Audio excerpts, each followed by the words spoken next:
Ош шаарындагы Саргалчаев көчөсүндө жайгашкан бул имарат 1993 жылы курулушу башталып, токтоп калган ушул абалда.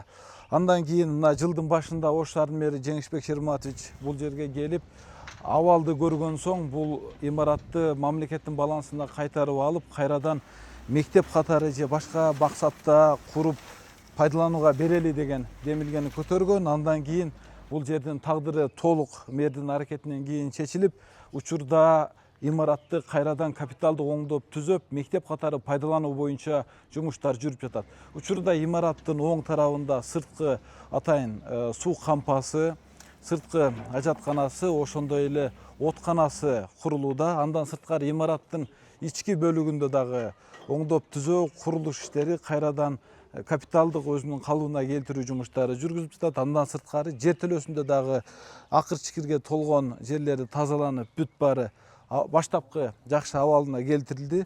Ал эми мектептин сол тарабында бул жакта кошумча имарат, ошондой эле спорттук зал курулуп атат.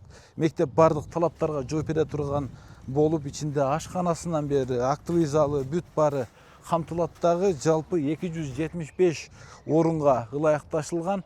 Бул деген эки нөмөт менен окуса, жалпы бир 500дөн ашык окуучуларды мектеп камсыз кыла алат деп айтсак болот. Учурда курулуш иштери кызуу жүрүп жатат. Тиешелүү бардык жумуштар бул жерде жасалып жаткандыгын азыр келип биз көрдүк.